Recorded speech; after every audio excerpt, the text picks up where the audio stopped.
Good morning, ladies and gentlemen! Welcome to another video na sasagot sa inyo mga Gilon katanungan mula kay Honeylyn Vargas 5355. DJ Chico, bakit kaya ganon? Hindi ko matignan yung G-Gives ko, bigla siyang nagka-crash kapag binubuksan ko. Nawawala ako sa GCash apps. Meron pa akong utang sa G-Gives.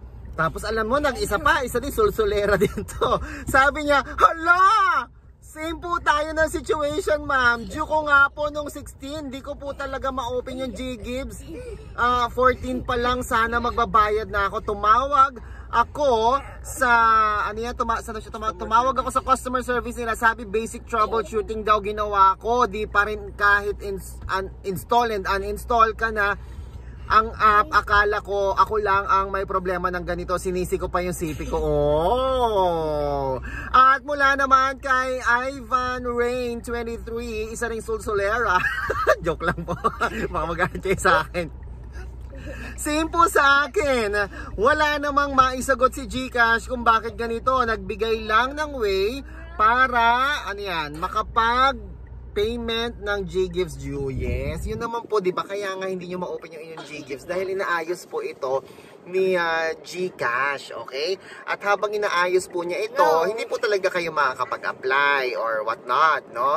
Ang purpose nyo lang naman siguro kung bakit nyo tinitignan ng inyong GCash for that day ay makakapagbayad ng inyong amount due, di po ba?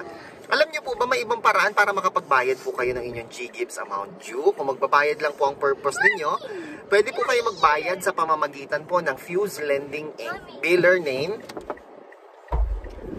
name, Fuse Lending Inc. Pwede po kayo magbayad sa Bayad Center o kaya naman po ay sa Pera Hub. O kaya naman, kung gusto niyo talaga magbayad ng inyong amount due mga kaibigan, pwede po kayong mag-deposito sa inyong GCash wallet ng amount na kailangan mong ipangbayad sa inyong G-Gives, sa inyong G-Loan. Okay? Maglalagay lang po kayo ng amount dyan. For example, ang inyong amount due ay 2,500, edi mag-deposito po kayo ng halagang 2,500 sa inyong GCash wallet. At automatic na po magdededuct yan. Wala na kayong dapat pang ikabahala. Ladies and gentlemen, and speaking of G-Gives, tuloy-tuloy pa rin po ang ating pagka-cash out. Everyday po ang ating pagka-cash out sa lahat ng mga gustong magpa-cash convert ng kanilang G-Gives dahil ayaw nyo namang mag-grocery o kaya naman nakapag-grocery na kayo o kaya talagang kailangan ninyo ng Cassandra o ng pera. Okay? So anong dapat ninyong gawin? Mag-click po kayo ng link na nandyan sa aking description box sa baba o kaya naman po ay sa comment section nandyan din po ang aking link para ako po inyong i-reach out. Okay?